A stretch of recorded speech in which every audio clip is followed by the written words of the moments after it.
The emergency beacon cut through the static like a scream in the void. Darius Kane adjusted the frequency on his salvage ship's communication array. The familiar blue glow of the console casting shadows across his weathered face. 3 years of working the outer rim had taught him to recognize desperation when he heard it, and this signal reeked of it. Mayday, Mayday, this is Research Station Prometheus. Hull breach in Sector 7. Fire spreading through life support. Anyone receiving, please respond. The voice was feminine, strained with barely controlled panic. Darius checked his navigation display. Prometheus Station was supposed to be a dead zone, officially decommissioned 6 months ago according to his salvage permits. Yet here was someone calling for help from a facility that supposedly didn't exist anymore. He could ignore it, should ignore it, if he had any sense left. His cargo hold was already full of scrap metal and defunct AI cores from his last salvage run. The smart play was to deliver his haul to the nearest trade station and collect his credits.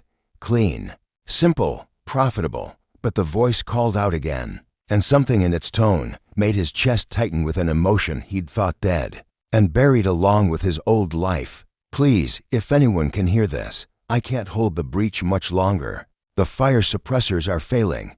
Darius cursed under his breath and changed course, his ship's engines humming as they redirected toward the coordinates. The woman's voice reminded him of someone he'd lost, someone whose last words had been a plea for help he'd been too late to answer. That was before he'd walked away from corporate security, before he'd chosen the loneliness of salvage work over the weight of protecting people he invariably failed. Prometheus Station materialized on his view screen like a dying star. What should have been a pristine research facility was instead a twisted sculpture of metal and flame. Sections of the outer hull had peeled away like flower petals, venting atmosphere and debris into the surrounding space.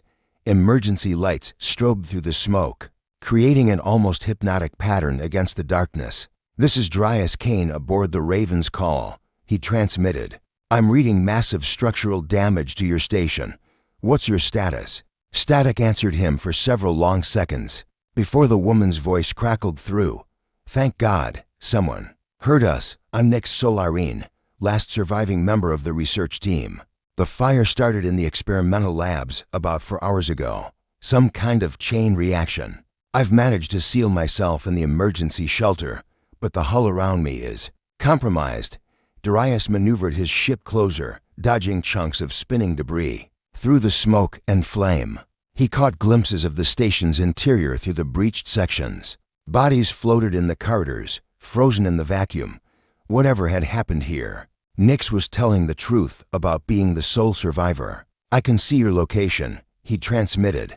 There's a docking port about 50 meters from your position that looks intact. I'm going to try to link up. No, wait, that section is unstable.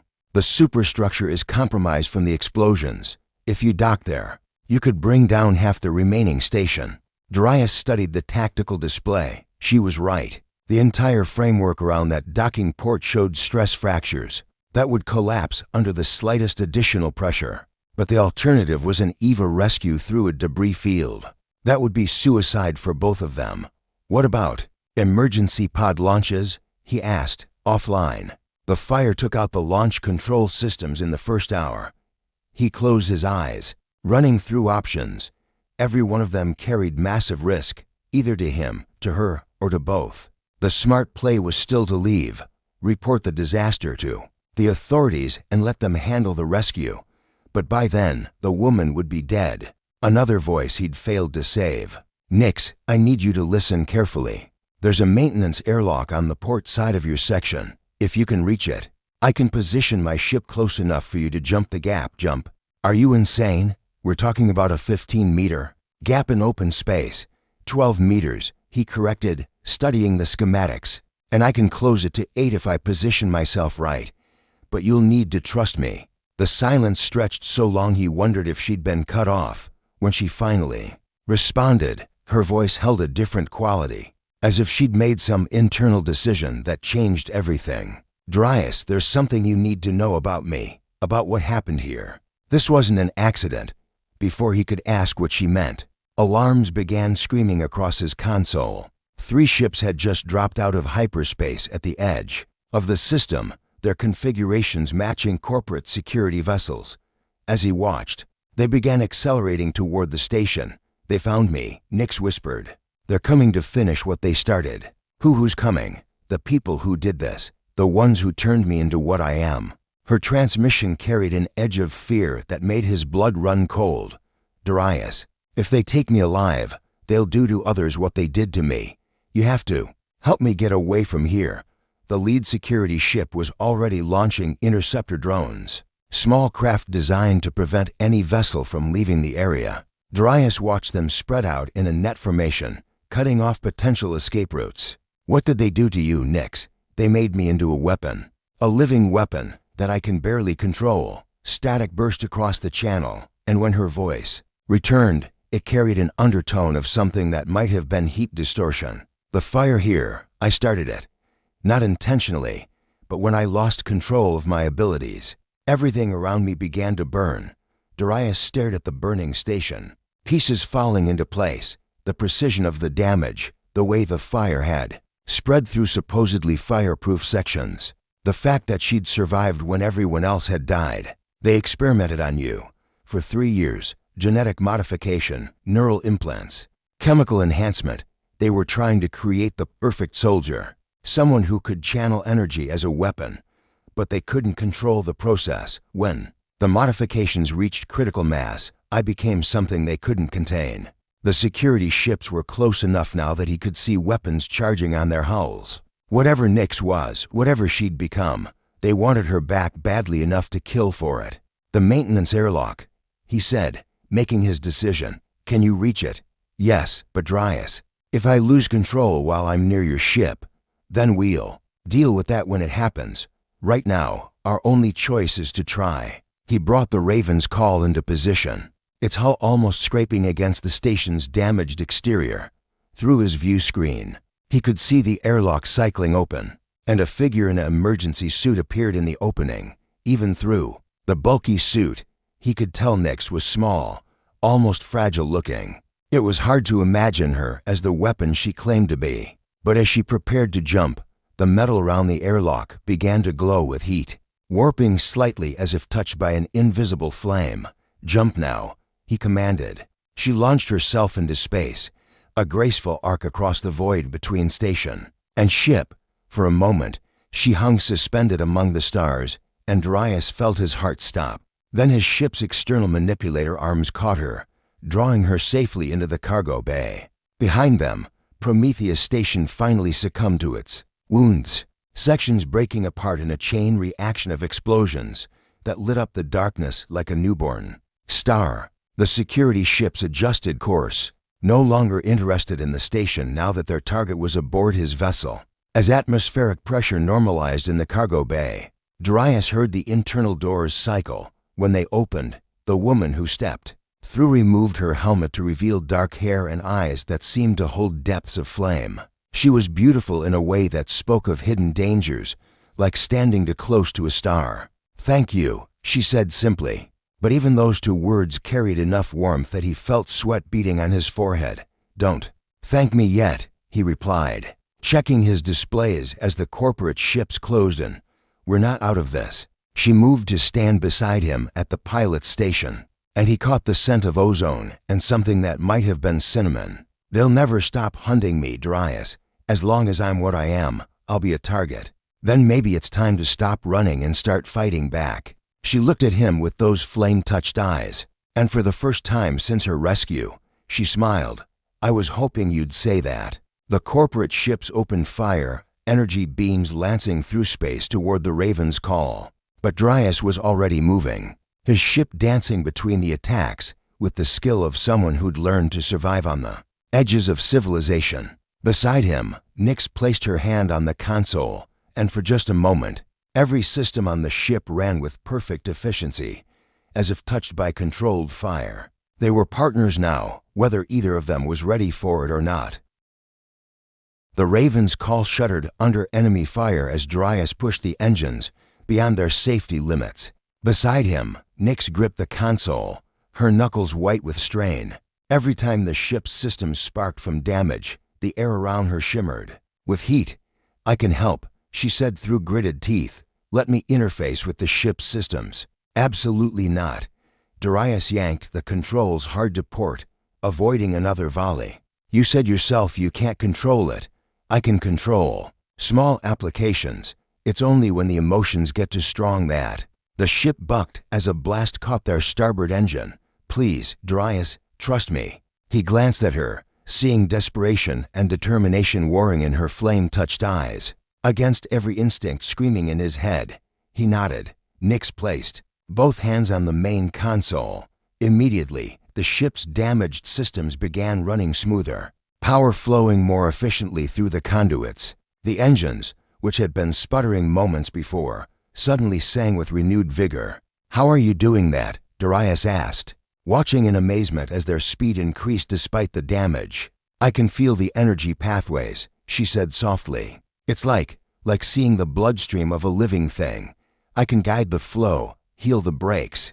Her voice carried a note of wonder, as if she were discovering this ability for the first time. The lead corporate ship was gaining on them despite their improved performance. Through the rear scanner, Darius could see its captain standing on the bridge, a tall man with silver hair, and the kind of expression that suggested he took personal pleasure in hunting people.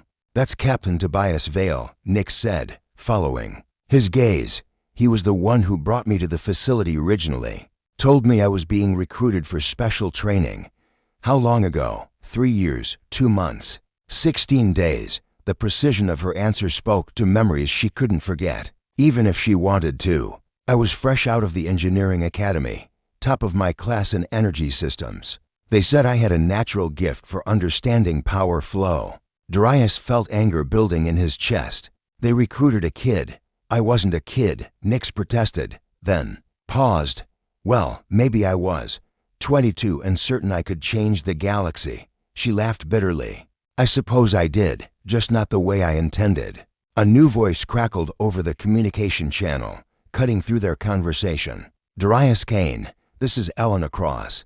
Stand down immediately and prepare to transfer your passenger." Darius's blood turned to ice. Elena, his former partner, the woman he'd worked alongside for 5 years in corporate security, the woman whose hand he'd held as she recovered from injuries sustained during their last mission together, the woman he'd walked away from when he couldn't handle the weight of protecting people anymore. "Hello, Elena," he said quietly into the transmitter. "Hello, Darius. You always did have a weakness for rescuing strays." Her voice carried the same warmth he remembered, but underneath it lay something harder. "This one's different, though. This one's dangerous." Nix was watching him intently, reading the pain in his expression. "Someone you cared about. Someone I failed." He adjusted their course toward the nearby asteroid field, hoping to lose their pursuers in the maze of floating rock. "Elena was my partner. We were assigned to protect a corporate research facility. When raiders attacked, He paused, the memory still sharp after 3 years. "I couldn't save everyone. She got hurt because I hesitated at the wrong moment. So you left. So I ran." The admission tasted bitter.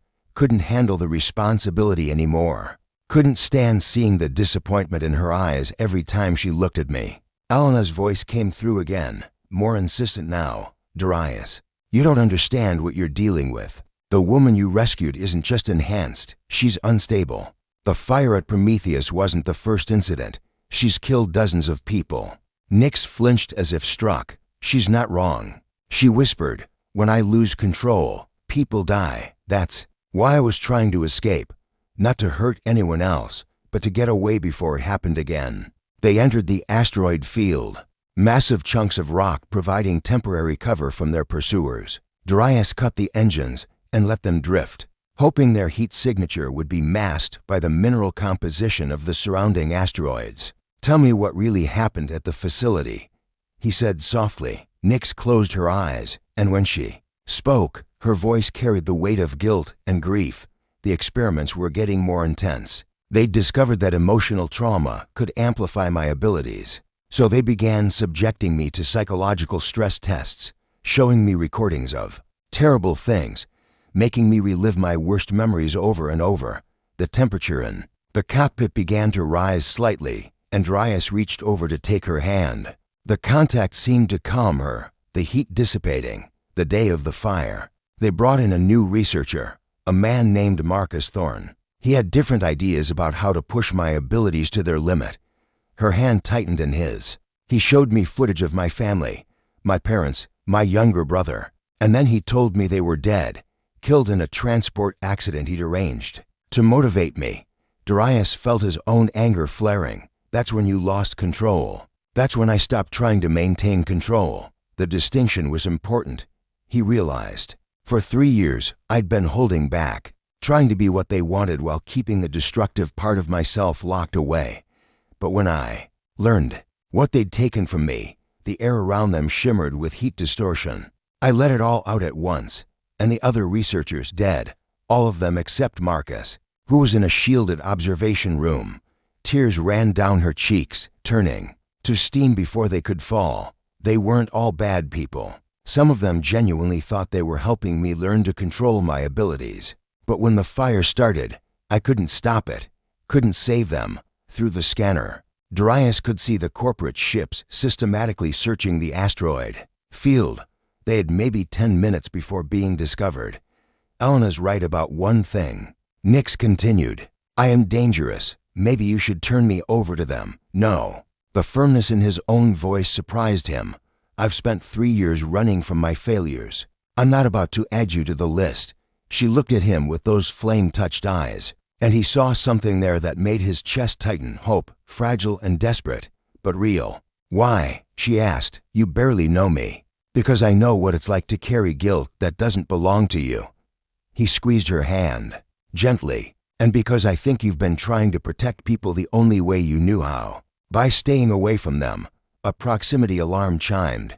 Vale's ship had found them, its sensors cutting through their hiding spot among the asteroids. But as Darius prepared to run again, another ship appeared on their scanners, sleek, fast, and flying no corporate colors. This is Zara Voss of the Free Trader Midnight Sun. Came a new voice over the communication channels. Darius Kane, we've been looking for you. I don't know any Zara Voss, Darius replied suspiciously. But I know about your passenger, and I know about the people hunting her. The unknown ship positioned itself between the Raven's Call and Vale's forces. There are others like her, Darius, people the corporations have experimented on and discarded. We help them find new lives. Elena's voice cut across the channel. Sharp with authority, unknown vessel, you are interfering with a corporate security operation. Stand down immediately. Sorry, corporate, Zara replied cheerfully. But we don't recognize your authority out here in the free zones. Weapons fire erupted between the ships. As Zara's vessel engaged Vale's forces, in the chaos, she transmitted coordinates to Darius, safe harbor, to jumps from here. Follow the beacon when you get there. Why are you helping us? Nix asked. Because everyone deserves a chance to choose their own path, Zara replied. Especially people who've had that choice stolen from them. As the firefight intensified, Darius saw their chance. He fired up the engines and shot out of the asteroid field, using the battle as cover. Behind them, Zara's ship held its own against superior numbers, buying them precious time to escape. She's sacrificing herself for us, Nix said. Watching the battle recede on their scanner, she's giving us a chance, Darius corrected. What we do with it is up to us. As they prepared to jump to hyperspace, Elena's voice came through one last time, transmitted on a private frequency only Darius would know. I never blamed you for what happened. Darius, the disappointment you saw in my eyes, it was never about your failure. It was about watching you give up on yourself. Her voice softened. Don't give up on her. And don't give up on us. The hyperspace jump engaged, carrying them away from the battle, away from the past, toward an uncertain future.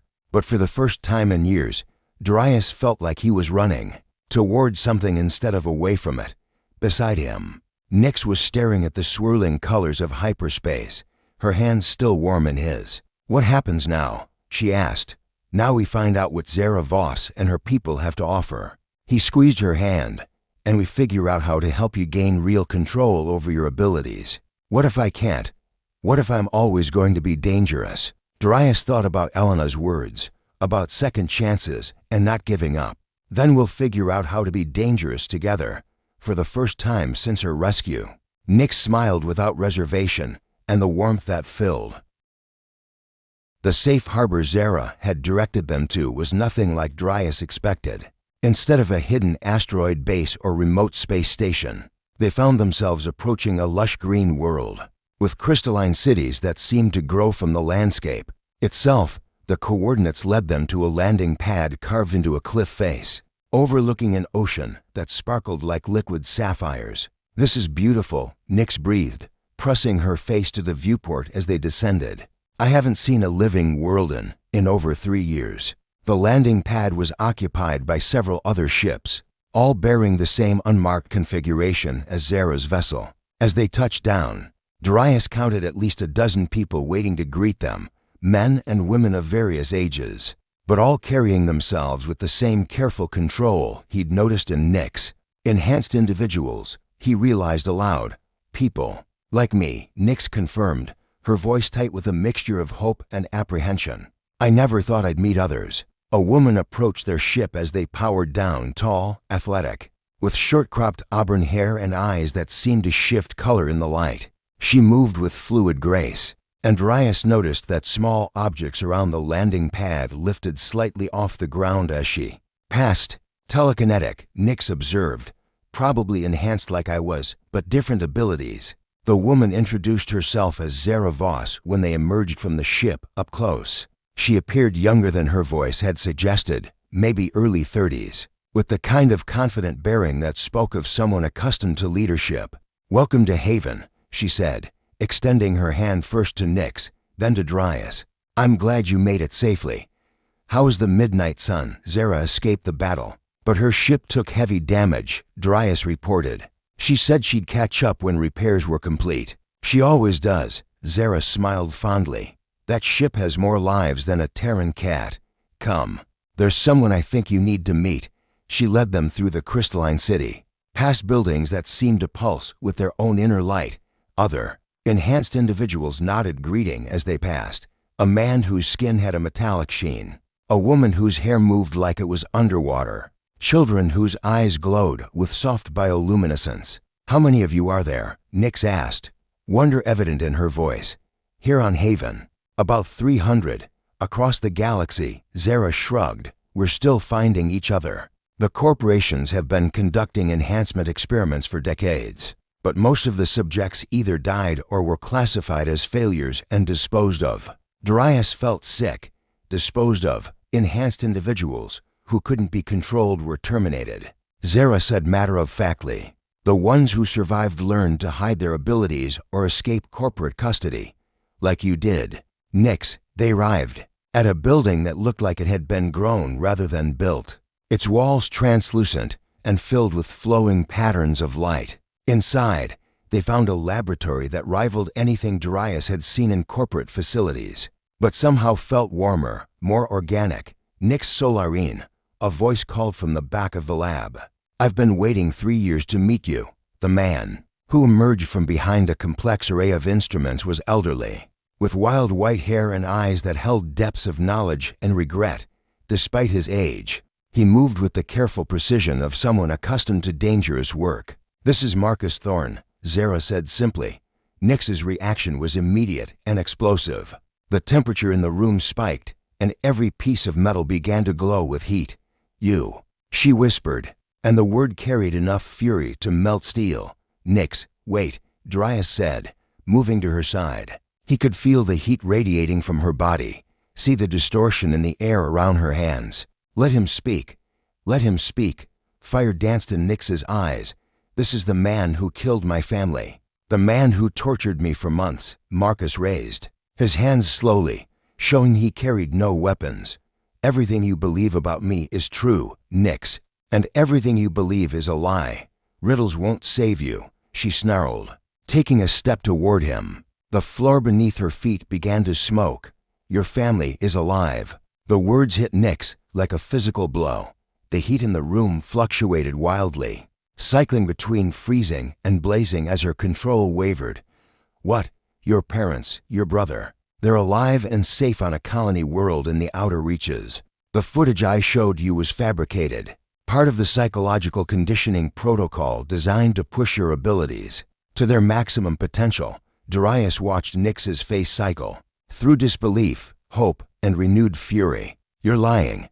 I felt them die. I felt their pain. You felt what I wanted you to feel. Marcus said quietly, I'm a neural specialist, Nyx. I can create false memories, false emotions, false experiences so real that even the subject's enhanced physiology responds as if they were genuine. Why? The question came out as barely a whisper. Marcus gestured to a chair, but Nyx remained standing, her body radiating tension and heat. Because the corporation wanted to weaponize you.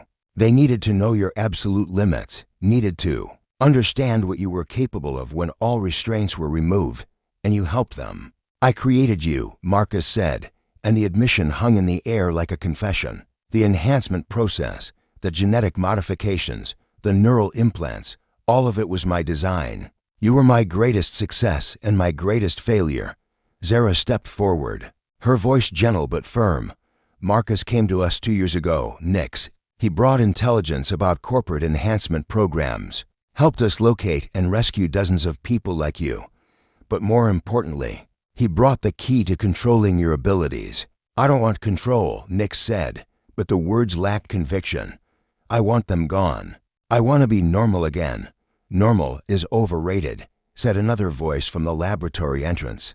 A young woman entered, her movements precise and controlled. Despite the fact that she was floating 6 inches off the ground.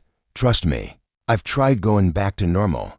It doesn't work. This is Kira Chen, Zara explained. She was enhanced for reconnaissance work, gravity manipulation, and enhanced spatial awareness. Like you, she escaped after a traumatic conditioning event. Kira settled to the ground with practiced ease. The thing is, Nyx, we can't go backward. The enhancements aren't something done to us.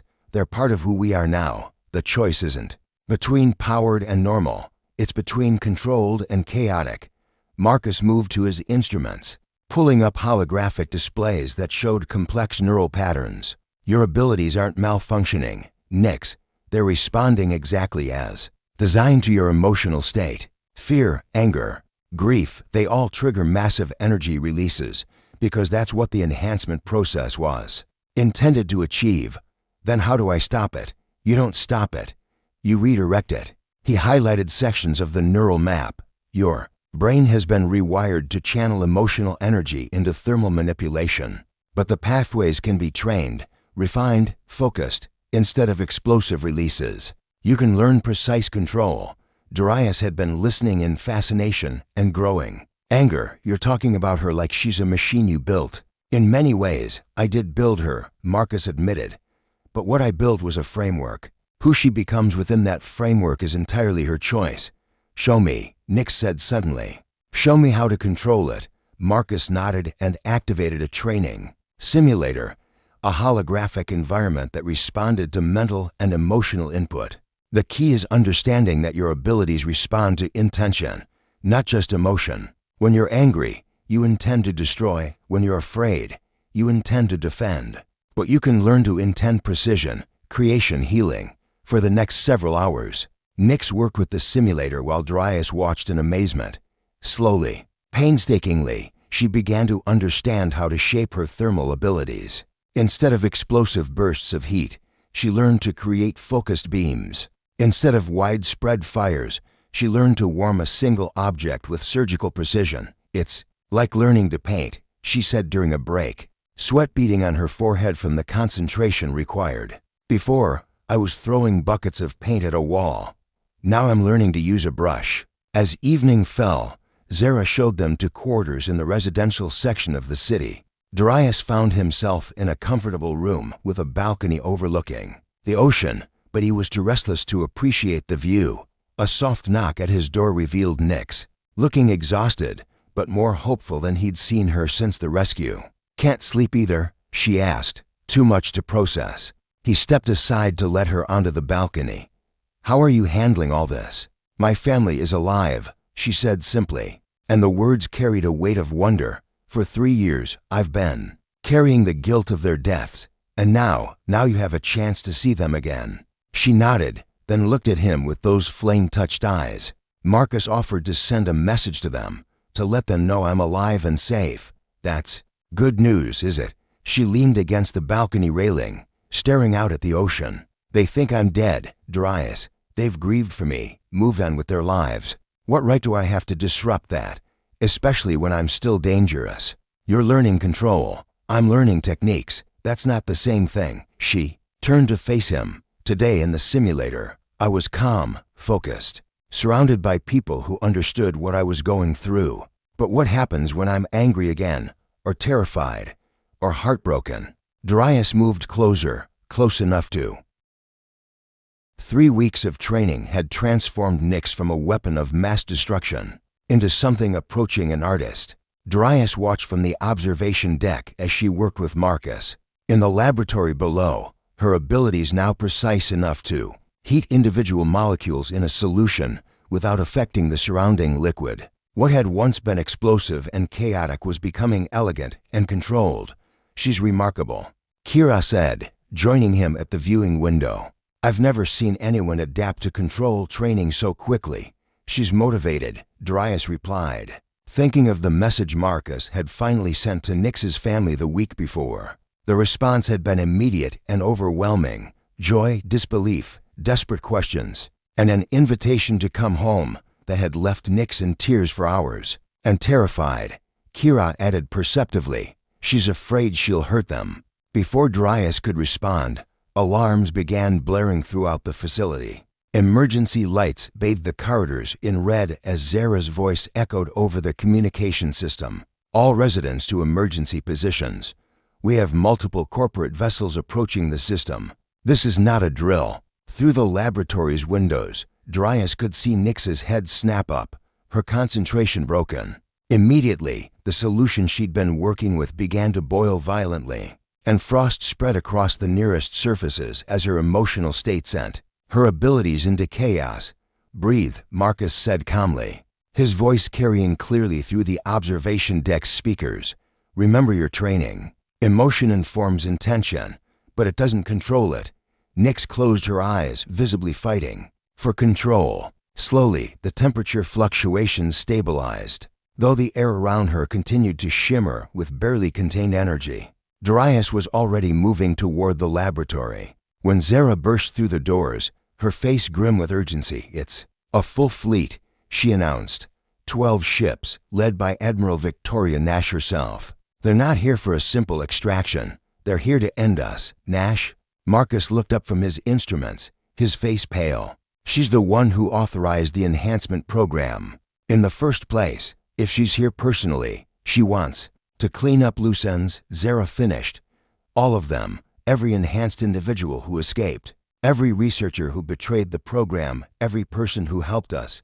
Nyx opened her eyes, and Darius saw a new kind of fire burning there. Not the chaotic destruction of her early abilities, but something focused and determined. How long do we have? 20 minutes until they reach orbital position. Maybe another 10 before they start landing troops. The next few minutes were a blur of activity as Heaven's residents prepared for siege. The enhanced individuals revealed abilities Darius hadn't imagined. Some could manipulate gravity fields to create shields. Others could phase through solid matter. And still others could generate electromagnetic pulses that would disable corporate technology. We can hold them off, Zara said as they gathered in the command center, but not indefinitely. If Nash brought a full fleet, she has enough firepower to level this entire continent. What does she want? Nyx asked, though her tone suggested she already knew. You. A new voice said from the chamber's entrance. She wants you specifically. Darius turned to see Elena entering the command center, flanked by De Haven guards. She wore civilian clothes instead of her corporate uniform, and her expression was carefully neutral. Elena. Darius stood slowly, his hand moving instinctively toward his weapon. How did you get here? The same way I got this, she said, holding up a data chip. I've been feeding information to Haven for the past 6 months, Darius. Ever since you rescued Nyx, and I started asking uncomfortable questions about what we were really protecting. Zara studied Elena with calculating eyes. What's on the chip? Everything. The complete enhancement program files, the locations of other facilities, the names of every researcher involved, and most importantly, the kill switch protocols for every enhanced individual they've created. The temperature in the room spiked. As Nix absorbed this information, kill switch, Elena nodded grimly. Neural implants designed to terminate enhanced subjects remotely. Marcus removed yours during the original enhancement process, but most of the others. She looked around the room at the assembled enhanced individuals. Nash can kill any of you with a single transmission. That's why she's here, Marcus realized. Not to capture anyone. To activate the kill switches and eliminate every witness to the program, except Nix. Elena continued. Without the implant, she's immune to the kill switch, but her abilities make her too dangerous to leave alive. Nash has orders to bring her in for study or eliminate her entirely. Darius felt cold fury building in his chest. So this is about corporate damage control. This is about power, Elena corrected. The enhancement program was never officially sanctioned. If word gets out about what they've been doing, it could bring down the entire corporate hierarchy. Nash is here to bury the evidence. Through the command center's viewports, they could see the corporate fleet taking position in orbit. The lead ship was massive, a dreadnought-class vessel bristling, with enough weapons to crack a planet's crust. There's something else, Elena said quietly. Nash brought a special asset with her. Someone she thinks can counter Nix's abilities. Who? Nix asked, though something in her voice suggested she was afraid to know. Jin Watanabe, your childhood friend. Nix went completely still, the air around her cooling to near-freezing temperatures. Jin is dead. He died in the same transport accident my family supposedly died in. He survived, Elena said gently, barely. Nash's people found him in the wreckage and brought him into the enhancement program. They used his connection to you as a psychological anchor during the process. What did they do to him? Cryogenic manipulation, thermal absorption. They made him your opposite, Nix. Where you generate heat, he absorbs it. Where you create fire, he creates ice. Darius watched Nix process this revelation, saw the moment when understanding and horror collided in her expression. They made him to fight me. They made him to kill you, Elena confirmed. And they've spent the last 3 years conditioning him to believe that you murdered his family instead of your own. The tactical displays showed landing craft launching from the corporate ships, heading for the planet's surface. Nash wasn't waiting for negotiations or surrender. She was bringing the war directly. To Haven, we have to evacuate, Zara said, moving to the emergency controls. Get everyone to the underground shelters while we hold them off. No, Nix said quietly, but her voice carried absolute authority. Running won't solve this. It'll just delay the inevitable. What are you suggesting? Darius asked, though he was afraid he already knew. I'm suggesting we end this. She looked around the room at the assembled enhanced individuals, at the people who had become her family over the past few weeks. Nash wants me. Fine. But she's going to get more than she bargained for. Nix, you can't face an entire fleet alone, Marcus protested. She won't be alone, Darius said, understanding flooding through him. Will you? Nix smiled. And for the first time since her rescue, it held no shadows. I have an idea, but it's going to require trust from everyone in this room. She moved to the center of the chamber, her hands beginning to glow with controlled heat. Marcus, you said my abilities respond to intention. What if my intention was to protect instead of destroy? What if I used my power to enhance others instead of generating thermal energy? Theoretically possible, Marcus said slowly, but the energy requirements would be enormous. You'd be drawing on not just your own reserves, but channeling ambient thermal energy from the entire planetary system, including the corporate ships. Understanding dawned in Marcus's eyes. You want to drain their power systems while simultaneously enhancing every person in this facility. Every enhanced person, Nix corrected. I want to turn Haven into something Nash has never faced before, an army of enhanced individuals, operating at maximum potential.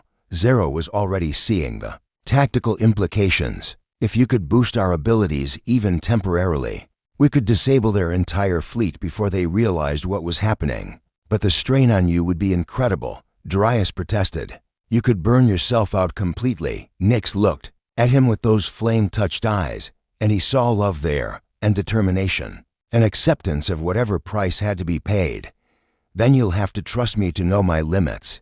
The first explosions echoed across Haven as corporate landing craft touched down and began deploying troops. Through the windows, they could see figures in Arctic camouflage moving toward the city, and at their head, a lone figure whose breath created clouds of frost in the warm air.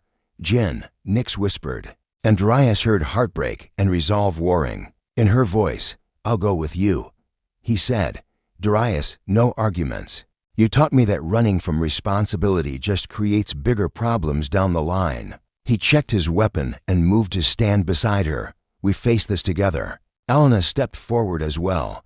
"I have codes that will get us past their initial defenses, and I know Nash's tactical preferences. This is insane," Kira muttered, but she was already preparing to join them. "Good," Zara said with a grim smile.